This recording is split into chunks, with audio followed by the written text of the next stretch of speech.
Maria, Deus que me alumia. O Clube do Ouvinte RU Nossa Senhora de Guadalupe traz até você a Pastoral Social da Igreja. Nos defende dos perigos, dos inimigos da vida.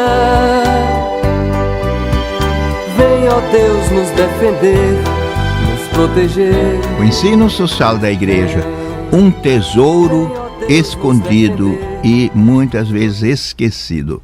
Caros ouvintes, vamos hoje então retomar esse estudo dos documentos e da prática da igreja em relação à doutrina social da igreja. Esse tesouro escondido. A primeira coisa que eu gostaria de recordar e aprofundar é que o pensamento social cristão nasce da Bíblia. É a aplicação prática daquilo que são as grandes orientações, a inspiração que Jesus Cristo nos trouxe, né? E aí podemos começar com essa regra de ouro que o Papa muitas vezes lembra também e que está em São Mateus, né? O que vocês querem que se faça a você, faça você também aos outros, né? Não faça aos outros aquilo que você não quer que façam a você. É a regra de ouro que vem desde o Código de Hammurabi e que a Bíblia retomou em vários lugares e está também no Evangelho, no Sermão da Montanha. Então, esse é o primeiro pensamento que eu gostaria de recordar. E segundo, que a Bíblia, né, sobretudo através dos mandamentos, né, nos lembrou que o mandamento mais fundamental e que orienta toda a nossa vida de cristãos é o amor de Deus e o amor ao próximo, né? Jesus sintetizou toda a lei neste amor, né? E o amor é fundamental para a prática da justiça e da fraternidade, porque essas duas coisas vão junto. E o combustível, né, o motor que nos impulsiona a fazermos o bem aos outros, a praticar a justiça, a não nos deixar corromper, é o amor, né? É a nossa comunhão com Deus, a comunhão com o próximo, né? Então esse é o fundamento que eu gostaria simplesmente de recordar, porque muitas vezes se pensa assim, esse ensino da igreja, esse ensino de Jesus Cristo, que a igreja retoma, que a igreja aprofunda, que a igreja aplica aos nossos tempos. E a segunda coisa é que nós temos uma longa história dessa doutrina social através dos chamados santos padres, né? Que são os padres da igreja, os teólogos dos primeiros tempos, que foram muito incisivos na sua leitura da Bíblia e da palavra, sobretudo da mensagem de Cristo, para os tempos que corriam então, que eram tempos de paganismo, tempos de conversão, de transformação para uma sociedade nova e diferente, inspirada então pela doutrina cristã. Então, muitas vezes nós temos lembrado esses padres da igreja, né? Eu vou citar algumas frases que nos recordam e que nos colocam diante do pensamento desses padres da igreja. Por exemplo, sobre a grande diferença que há entre alguns que são muito ricos e outros que são muito pobres, né?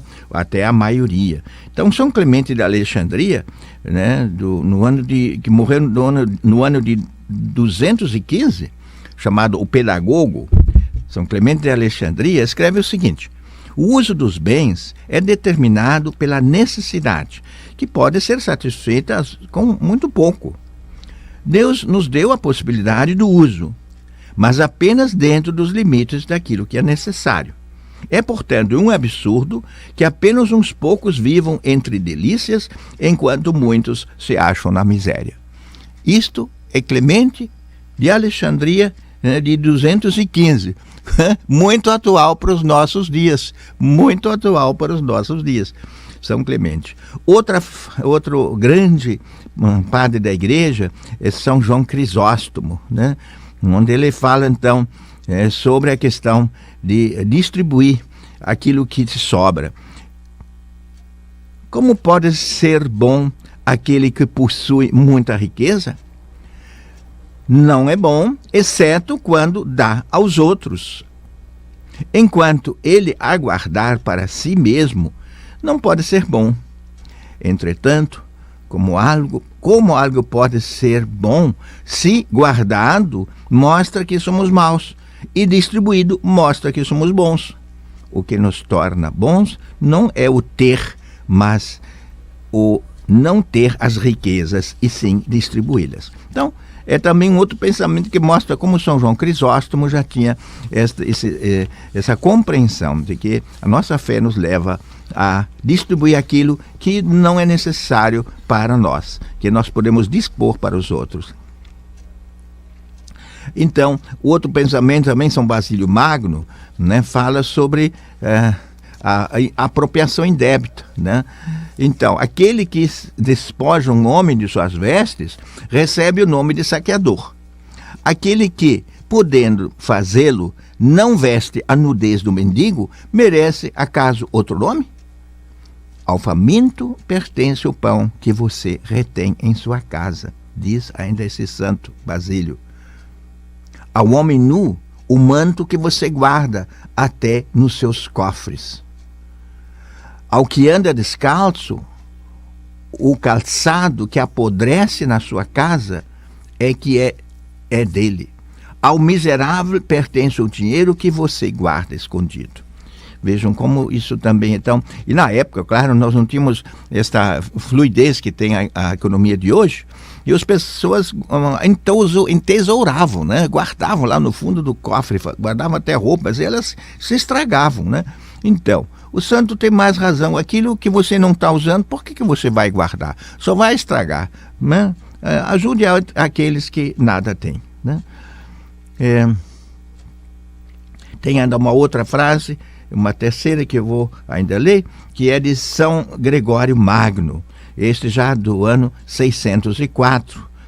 Aqueles que não compartilham o que recebem causam cruelmente a morte de seus próximos, porque todos os dias matam todos os que morrem de pobreza, negando-lhes socorro, e apenas acumulando riquezas para si próprios. Quando damos aos pobres algo do que necessitam, não estamos dando o que é nosso, mas estamos devolvendo o que lhes pertence. Estamos pagando uma dívida de justiça e não realizando uma obra de misericórdia. Então, temos aí uma pequena amostra, né, desses padres da igreja. E eu termino com um outro santo padre da igreja, Santo Agostinho, talvez um dos mais conhecidos também por nós, né? No comentário ao Salmo 131, ele ainda diz o seguinte: quem quiser dar lugar ao Senhor em suas vidas, deve se alegrar não com a posse de bens materiais, mas em partilhar bens comuns. Os primeiros cristãos transformaram em bens comuns os bens individuais. Por acaso perderam o que consideravam seus bens? Não. Se seus bens continuassem como propriedades exclusivas, cada um teria apenas o que era seu. Mas quando transformam em bens comuns seus bens individuais, cada um passou a ter como seus os bens que eram dos demais. Então, diz Santo Agostinho, você não perde também a participação desses bens, mas dá partilha aos outros. Isso traz alegria não só para você, mas para todas as pessoas que assim se beneficiam. Eu fico pensando, isso um empreendedor cristão, um empreendedor, ele continua a governar os seus bens, mas o que ele faz? Em vez de jogar na bolsa e ganhar dinheiro fácil, ele vai empreender. Isso exige responsabilidade, exige muita criatividade, exige contratar pessoas, e isso tudo custa, mas, por outro lado, causa também uma grande satisfação, porque além de o empresário com isso realizar um projeto de vida, ter a sua empresa, ele cria empregos, ele distribui renda, ele ajuda famílias a se manter. Nós temos um empresário da nossa DCE aqui de Pelotas que diz assim: eu tenho minha pequena empresa de informática, né? Lá tenho 12 pessoas empregadas, né? E eu sei que não é fácil, né? Às vezes enfrentar a concorrência, tudo, mas eu faço isso, eu sei que esses que trabalham comigo têm aí o pão para sua família, né? Desse empreendimento que eu criei. Então, o empreendedor faz muito bem, se ele tem essa consciência, né? Ele não só cuida do que é seu, mas está cuidando do bem comum, do bem das pessoas. E ainda, né, a distribuição não é só através da distribuição direta, né, como diz o Piketty nos seus estudos, mas é também a distribuição fiscal, porque esse empreendedor está pagando os seus impostos. Os impostos são uma outra forma de ele contribuir para o bem comum, né, e de dar também participação a outros, né, com os recursos. Tomara que os nossos impostos, né, sejam bem usados. Nem sempre o são, sabemos que há muito desvio, mas por isso que é importante, nesse tempo de política, também olhar para esse outro lado, que é o controle sobre o uso correto dos impostos e dos bens públicos. Bom, então, nós vimos esta primeira parte deste nosso retomada do programa de doutrina social sobre esse tesouro escondido que nós queremos que seja cada vez mais conhecido. E aí, então, nós temos uma outra pergunta sobre a doutrina social. Muitas vezes, como é que surgiu essa doutrina social cristã, né? A origem, né? Então, nós sabemos que esta origem está ligada muito com o desenvolvimento do pensamento cristão, tanto desses teólogos, como também da prática das comunidades cristãs, né? Então, ao longo da história, a preocupação da igreja foi muito com essa prática, e sobretudo com os pobres e com os refugiados. É claro que, como toda a visão cristã e da ética, a questão aqui é não simplesmente dizer o que posso, o que não posso. Cada cristão precisa partir com olhos novos, que a experiência do encontro com Cristo lhe dá. Isso na história foi muito importante, para discernir de que maneira desenvolverá a sua relação com o dinheiro e com os bens materiais em geral. Como uma forma de apoio desse discernimento, é bom dar uma olhada nos testemunhos da experiência cristã que ela deixou ao longo da história, né? Então, como dizíamos, os padres da igreja são um exemplo para nós.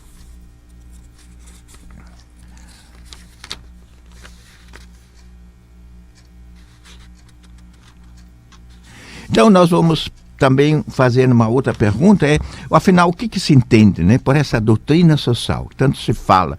Nós hoje gostamos mais de falar ensinamento social, né, porque as doutrinas, às vezes, são muito herméticas, muito fechadas. O ensinamento social cristão é uma larga reflexão que foi feito tanto pela hierarquia, como também pelas próprias comunidades cristãs, né?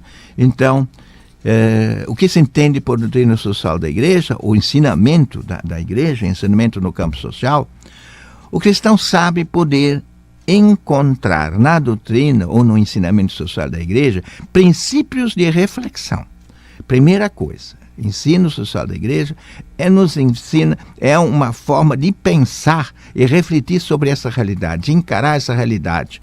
Critérios de julgamento, depois de analisar essa realidade e dizer, bom, mas isso aí não é correto, não é de acordo com os grandes princípios da nossa ética cristã, da nossa doutrina, do nosso ensinamento, do caminho que nos ensinou Jesus Cristo. Então, critérios de julgamento.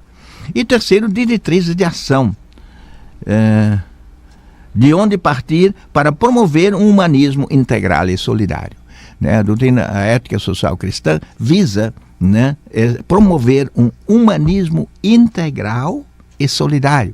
Integral significa abrangendo todas as áreas da vida, da sociedade. E solidário, né, o grande princípio que nos deve reger, né, não cada um por si, Deus por todos, não.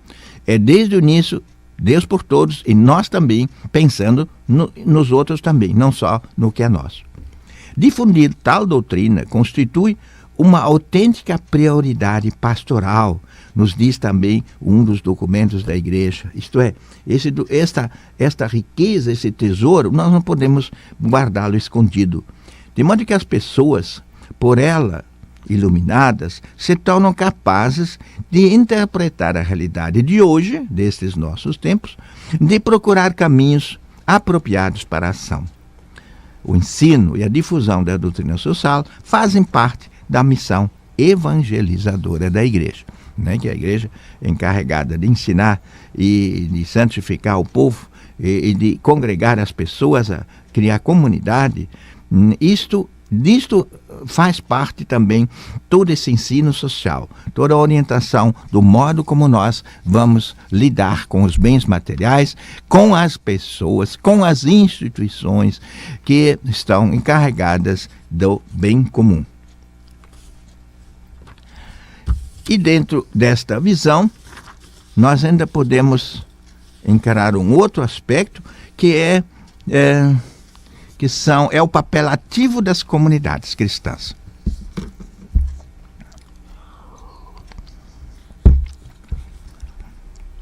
Discernir as situações concretas, como pôr em prática esses princípios da doutrina social, da ética cristã, através da ação social e política transformadora, é missão de todas as comunidades, de cada pessoa, mas as pessoas articuladas entre si.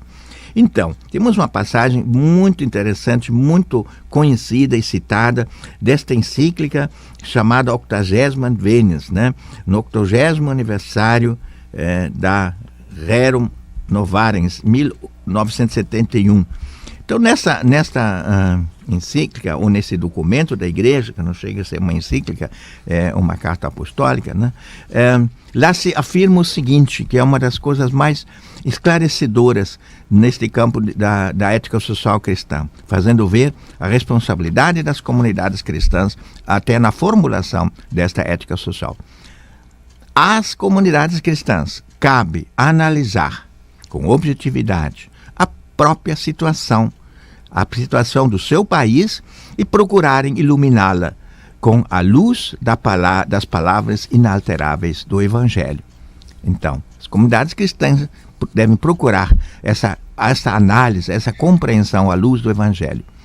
A elas cumpre aurirem princípios de reflexão, critérios para julgar e diretrizes de ação, né? Então, as próprias comunidades devem olhar na Bíblia, puxa vida, isso aqui é um princípio para a gente analisar esta realidade, é nos aproximar dessa realidade, é nós fazermos parte dela para então poder também conhecê-la melhor. Critérios de julgar. Afinal, isso que estamos vivendo aqui, nesta realidade econômica e política, nessa maneira de governar, está de acordo com os princípios da nossa fé e da nossa ética cristã? Então, critérios para julgar. E as diretrizes para a ação na doutrina social cristã. Então, volto a citar, então, cumpre a essas comunidades aurir princípios de reflexão, critérios para julgar e diretrizes de ação, aurir esses princípios na doutrina ou na ética social cristã da igreja, tal como ela vem vindo sendo elaborada no decurso da história, especialmente nesta era industrial. Desde o século XVIII, XIX, essa doutrina foi se desenvolvendo. Continua a citar, a partir da data histórica da mensagem de Leão XIII sobre a condição dos operários, da qual nós temos a honra e a alegria de celebrar hoje este 80º aniversário. A essas comunidades cristãs incumbe discernir, com a ajuda do Espírito Santo, em comunhão com os bispos responsáveis, em diálogo com os outros cristãos e com todos os homens de boa vontade, as opções e os compromissos que convém tomar para se operarem as transformações políticas, econômicas, que se apresentam como necessárias, com urgência em não poucos casos. Então, terminei a citação.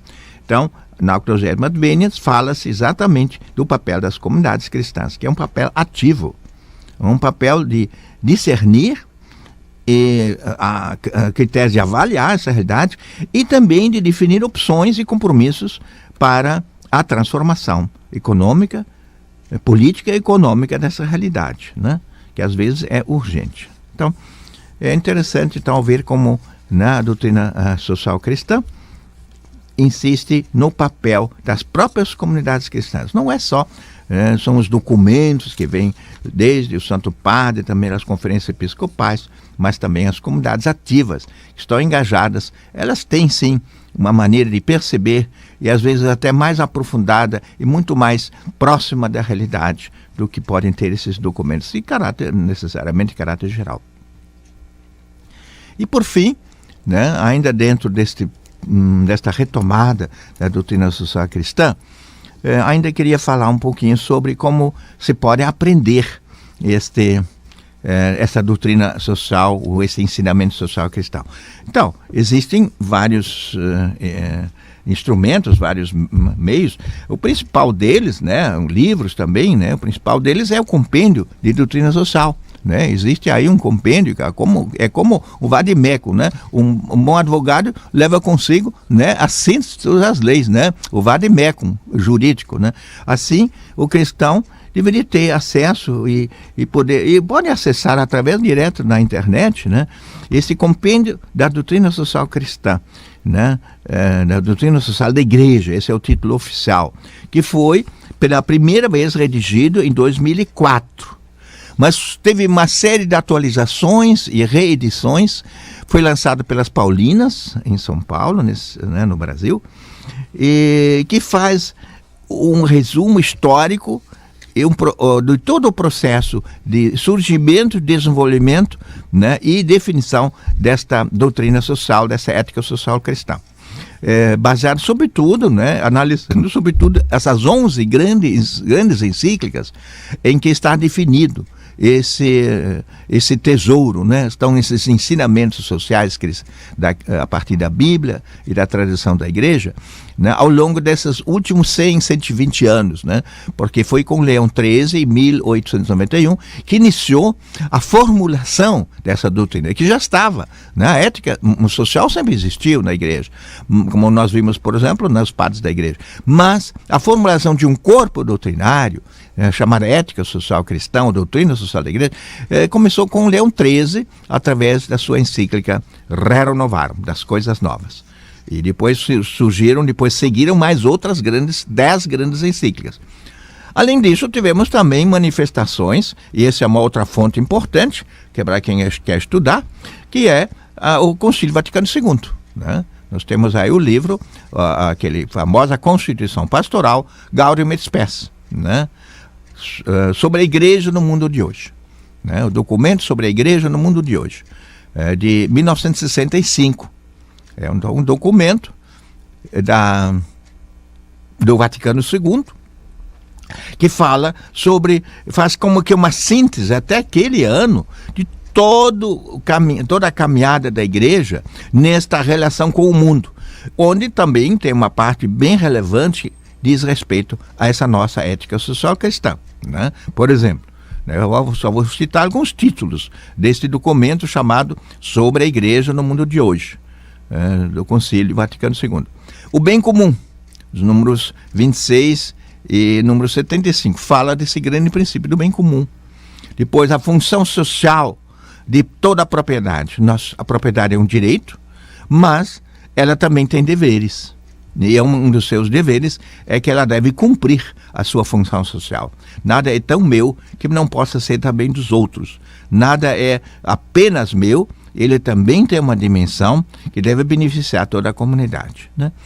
Um outro aspecto que aparece nesse grande documento do concílio é o divórcio entre fé e comportamento prático, né? Muitos dizem, eu sou católico, tá bom, mas na sua prática está muito longe desses princípios, né? Então, aí esse concílio diz assim, que é uma das maiores heresias, né, esse divórcio, né, entre a fé e o comportamento prático, número 43 da Gaudium et Spes. E ainda da conversão, a justiça e a paz, né, que é importante nessa luta por pela justiça social, sim, e ela vai fundamentar uma sociedade também de paz, porque não vai haver paz se houver toda uma estrutura social injusta em que uma minoria tem grandes benefícios, regalias e propriedades, concentra essa riqueza e a maioria vive na pobreza, tá? E também o poder público e o bem comum, uma outra dimensão que é este documento de trabalho, né? Então, vejam como o Concílio Vaticano II, né, traz também uma síntese até aquele momento de todos esses documentos anteriores, sobretudo da Rerum Novarum, da 40º ano, né, e também já das encíclicas de João XXIII, que escreveu Pacem in Terris, né, e Mater Magistra, né, durante ainda o Concílio Vaticano II. Então vamos chegando ao final desta primeira retomada da doutrina social cristã, em que nós lembramos que esta doutrina social, o que nós chamamos de ensinamento social cristão, é um tesouro escondido, um tesouro que fazemos bem em valorizar, em conhecer e difundir, né, para que possa esta doutrina social realmente trazer frutos, porque ela é o que nós podemos dizer é que essa doutrina social, essa ética social cristã, é um convite à ação. A finalidade da doutrina social, da ética social cristã, é levar as pessoas, homens e mulheres, a corresponderem com auxílio também da reflexão racional e das ciências humanas, a sua vocação de construtores responsáveis de uma sociedade justa e fraterna. Né? Então, esse é a nossa grande vocação. Né? E então, eu termino lembrando que também nosso Papa Francisco, nas suas muitas intervenções, ele tem deixado claro que nós somos os grandes construtores de uma nova sociedade, em que nós, como povo de Deus, seremos os protagonistas de um mundo mais justo e mais fraterno. Obrigado pela sua audiência.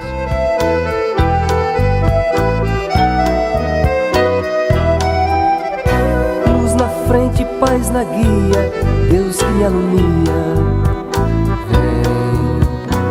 Seja um missionário da evangelização. Participe do Clube do Ouvinte. Um oferecimento Rádio Universidade, uma emissora da Arquidiocese de Pelotas. Dos inimigos da vida, vem, ó Deus, nos defender, nos proteger. Vem.